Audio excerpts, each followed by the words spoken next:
Kamal, it's being called the Trump Slump. Well, by you, basically. And I think that's a really good way to describe it. Because far from making America great again, the US president seems to be rocking the markets. Yes, we've all been focused quite rightly on foreign affairs, on war, but the global economy is reacting pretty negatively to what might be described as Donald Trump's rather chaotic approach to economics, tariffs, taxes. Is he going to isolate America? Just today, he's announced 50% tariffs against Canada on steel and aluminium. How long is it going to last, Camilla? And what could the effects be here and in Europe? Let's just remember back, Camilla, to Donald Trump's first presidency, 2016 to 2020. During that period, massive tax cuts, stock markets went through the roof, and Donald Trump loved to take the credit. The stock market has gained trillions of dollars in value since my election and has reached record highs. Now, a very different story. We have seen the main stock markets in America and the stock markets around the world, because everything is interconnected, global markets all falling. Camilla, let's hear the tone from across the Atlantic. This is what we're calling a Jontage. Lillian Fawcett, our producer, came up with this great name because it has been put together by our senior producer, John Cadigan. Are you expecting a recession this year? I hate to predict things like that.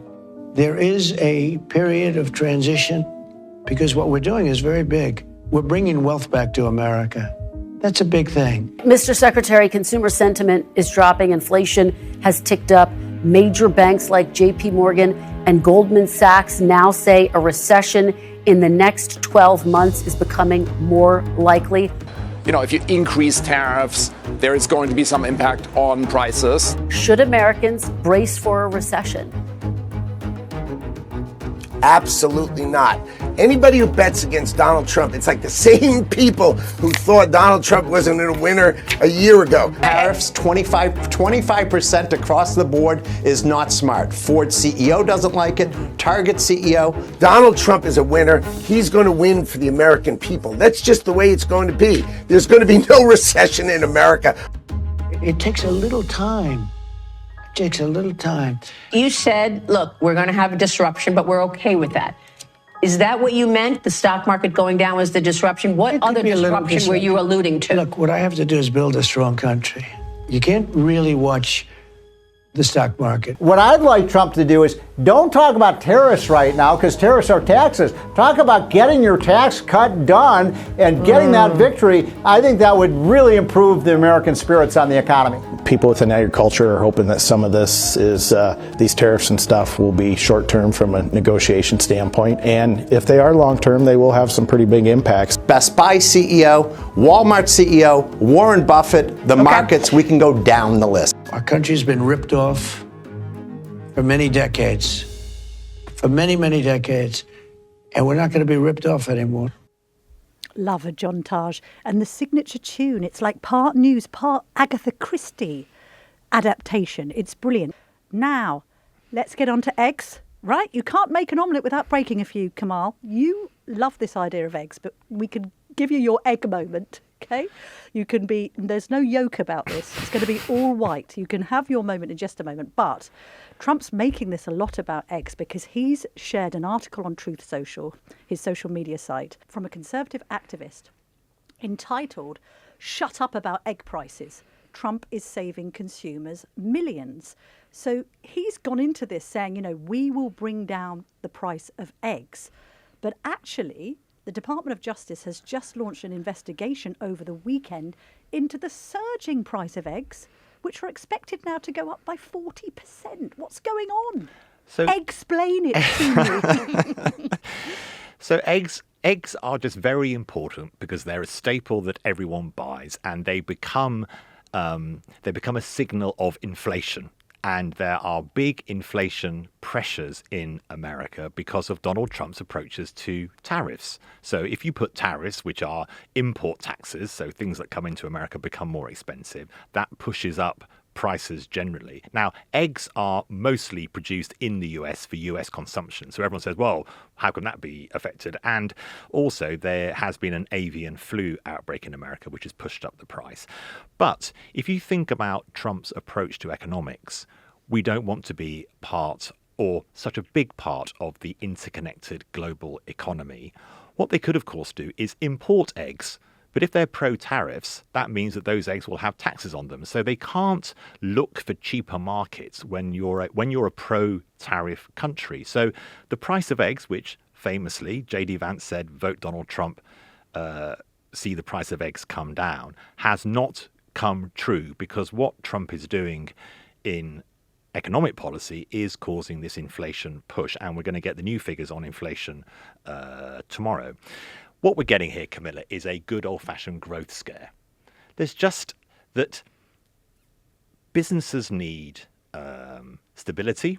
They need to know where countries are going to be in a year's time. And there is Donald Trump, particularly on this tariffs issue, announcing tariffs and then pulling tariffs off again. And if you think about the car makers in America, we heard, I think, the Ford CEO, or certainly a quote connected to the Ford CEO, saying that it was very difficult to manage this on-off tariffs issue because in America, lots of parts of their cars are actually made elsewhere, particularly in Canada. And as we know, Donald Trump has gone to war with Canada over tariffs. He's put he threatened 25% tariffs on Canada. It was then pointed out to him that that meant that trucks, the favorite of many Trump voters, trucks would go up in price because lots of the parts for the trucks were made in Canada, then crossed the US northern border into America. And then today, he announced that actually he wanted to put steel and aluminium tariffs on imports into America. It seems that they will be put on but avoid the car market. But nevertheless, a huge amount of Canadian steel is used in American manufacturing. And that again has led to a decline in the stock markets, which have lost all the gains they made this morning after this Trump announcement. And car makers are saying, my goodness, I don't know how to plan for the future. Yeah. So what they're doing is they are building up what's called their stock inventory as a defensive mechanism. So you just basically hoard engine parts. You say, right, I've got engine parts at this price because tariffs might go up in the future. I'm just going to hoard them as much as I can. This is reminding me of my dad. He loves hoarding engine parts. That costs lots of money to do that kind of thing. So that means that everywhere you are putting in an extra cost, ultimately, that goes through to the consumer. If those inflationary pressures continue, fears grow that there could be a recession or it will negatively affect the economy because consumer confidence goes down. So can I ask a probably stupid question, but hey, never stopped me in the past. Doesn't this whole tariff plan basically depend on America being completely self-sufficient in terms of if they made their own eggs, then they would be competitive within America, within different states, and the price of eggs might come down. If they made their own cars and they didn't need to be reliant on South Korean or Japanese technology, then again they would be all right. This whole America first isolationism only really works if you can be completely sure that you don't need to import much? Or is that a really stupid thing to say? It's not stupid at all. And there's no stupid questions around the economy because, and this is, I remember covering obviously the Brexit referendum as economics editor at the BBC. Economics is a social science. There's no right and wrong. So you don't know that in 3 years' time, this huge shakeup of the US economy could have very positive effects. Right. But certainly initially it is very disruptive because everyone has built a model on globalization. The big problem with saying if we're completely self-sufficient internally, it is actually competition from around the world that pushes down prices. I want to tell you a little story about steel in America. So in Trump's first term, he put a 25% tariff on steel imports into America. Since that tariff has been in place, steel production productivity in America has really dropped. So the output per hour from steel companies has dropped. Now, why is that? Because protected industries have less reason to innovate. they're not being challenged by Yes. cheaper imports. So Right. they're So thinking, the well, we can just competition goes- the competition is reduced. There is less competition on price Yep. because you're not getting India, China, Eastern European imports coming into the country, so there's less competition there. And also you have less international collaboration. So you're not working on technologies from across different countries because you don't have a lengthy supply chain. So all those things show that tariffs in a globalized economy, tariffs lead to higher prices and less productivity. And in the end, output per hour is what creates wealth. So this is the weird thing. Obviously, less productivity is kind of the antithesis of what J.D. Vance, the vice president, stands for. He's very much the kind of politician aligning himself with the Rust Belt in America and saying that he wants to improve manufacturing and the lives of workers in factories and so on. Point one. The other person that this really, really doesn't help is Elon Musk. Because tell me about Tesla then. We've got shares in Tesla, the electric car firm, obviously falling by more than 15%. It's now one of the worst performing stocks in the S&P 500.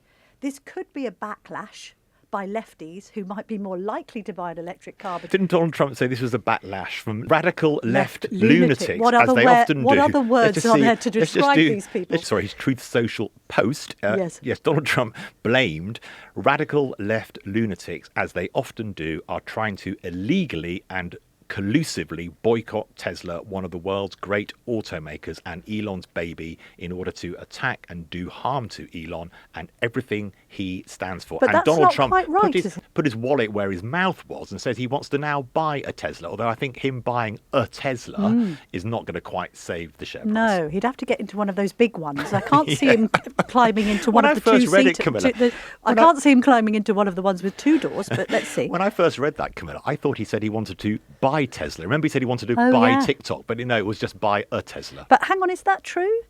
Isn't Tesla struggling for precisely the reasons you've just mentioned? Yes, because they have a global supply chain. They rely on battery parts and they rely on imports of the rare earth metals you need to make batteries from around the world. So if you look, for example, at Taiwanese tech firms, where a lot of technology is built because of the semiconductor market in Taiwan, all those tech stocks have fallen in price because they are concerned about tariffs going into America. So you're right.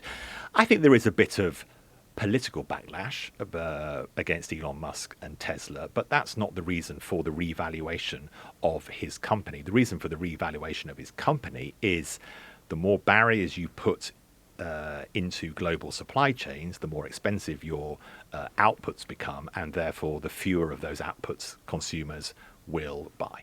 Musk bucking the trend that suggests that all publicity is good publicity. All I would Possibly say, not. All I would say is that at the moment, people ask, is this a blip or a trend? At the moment, we are coming off a multi-year rally upwards in stock markets. There has been an amazing run. In the first term of Donald Trump, he cut taxes hugely, and that led to this really, really big spike.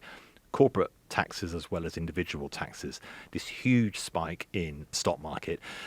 Joe Biden continued with huge investment, particularly into clean energy and net zero, and pumped in huge amounts of public money. That led to increasing stock markets through his term as well. And then Trump came in promising tax cuts, talking about tariffs, but he hasn't done the tax cuts yet. Although So a he's lot- promised to reduce corporation tax has, even yeah. further from 21% to 15%. If he announced some tax cuts, that would soften the slump that we're seeing Yeah. and probably see something of a rally. But as we know, what we've seen from these first, it is amazing to think, Camilla, I think it's only like 52 days of Feels Donald like Trump. 52 years. It feels like we've been in this conversation, you and I and everybody discussing both, foreign policy, American policy for much, much longer. But I think it is about 52 days now for this presidency. He hasn't yet been able to convince markets that they are in a stable state. So they're in slight what's called risk-off mode. Because if you're thinking to yourself, right, do I put that bit of investment in or do I just wait to see what happens? You're going to wait because Donald Trump at the moment, I don't want to ever sound critical because, you and I have spoken about this. I think there is a school of thought after a famous economist called Joseph Schumpeter that disruption creates growth. Because like the shock, for example, the economic shock of Brexit, it means that companies have to think, right, what do I do now? Where do I look for new markets? So lots of companies in the UK started looking to America, for example, or India when we left the European Union. That can be a really good thing. And in America, this shock, this tariff shock, could be, as you suggest, lots of companies looking to, well, how do I make this stuff in America and make it more efficiently in America? And that can lead to more investment, etc. But at the moment, it is not clear that Trump is going to stick to a tariffs policy. So let's say you are that automaker and you have this rather complicated supply chain. You get some materials from Canada, you get some from Mexico, and you bring them in. Trump puts tariffs on. You think, okay, so I'm going to have to remake how my factory works. I'm going to have to get it all from within the US. You invest in huge amounts of machinery, new relationships with manufacturers within America. And then Trump goes, oh, did I say that? I didn't really mean that. Like he said about Zelensky, and he's a dictator. And indeed the tariffs themselves. And what's interesting is that he's getting from his, what you might describe as his core, lots of smaller supply chain car automaker companies saying, we can't cope. We don't know what he's going to do next. No, uncertainty, which is always the thing that rocks the markets. At the same time, I suppose, if he's got a short-term pain for long-term gain argument, that would be fine if he was in his first term. He's in his second term. He can't have a third. So he's absolutely, his legacy, his political legacy is going to be judged on this 4 years, not the previous one. So I would humbly suggest, at least from a kind of good politics standpoint, my goodness me, he needs to finish up in the White House with the kind of graphs going in the right direction. And the big issue for him will be in 18 months' time, he'll be facing the midterms.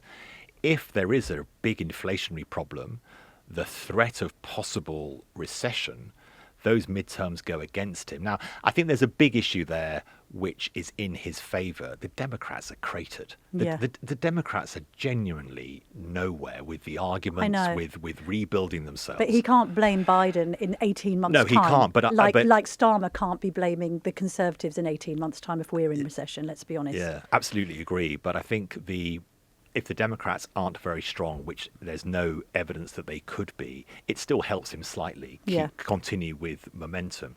But if he gets to the midterms, he loses Congress. That makes him pushing through policies much, much harder.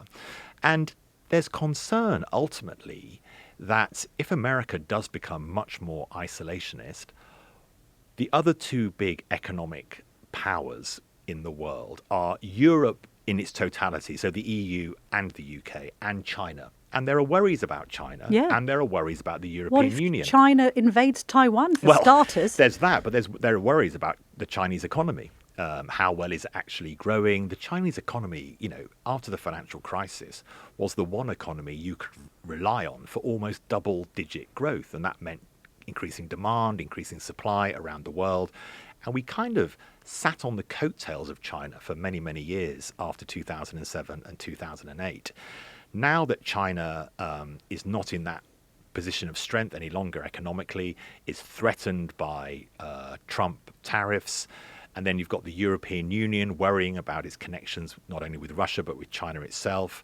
Can the European Union step up? But with 27 nations, it can't agree on anything. So can it really do some really exciting economic policies? Probably not. And then you've got the UK under Keir Starmer. And Camilla, we've been talking about how Rachel Reeves's first 6 months were very damaging to the economy, very damaging for the expense at which we borrowed money for investment.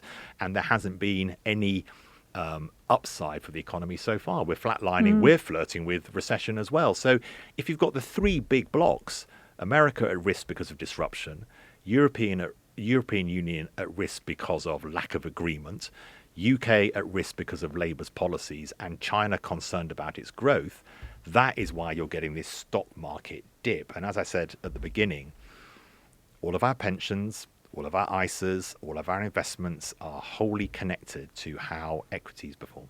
You know the solution to this. If this journalism lark doesn't work out, you and I move to Texas, start up a chicken farm, and just get these hens to lay as many eggs as possible. You know how many egg white omelettes are eaten in the villages around Montecito, Harry and Meghanville, Beverly Hills? You and I could make a killing. We absolutely could. And we could do a podcast about it called Exciting. Yes. Or called That's Exciting. Or something cracking. Even though you've thought about this joke, it's still not very funny, no, is it? it's not that funny. If anyone can think of a name do to write call to a us. podcast about eggs, please do write about to making us. eggs in Texas, which Yes. is committed, I think, what we've committed to. I just thought it was warm there. It's the Daily yes, Tea, go Daily ahead. Tea at telegraph.co.uk. When Camilla and I are kicked out of our jobs for our appalling economics analysis, what should we do next?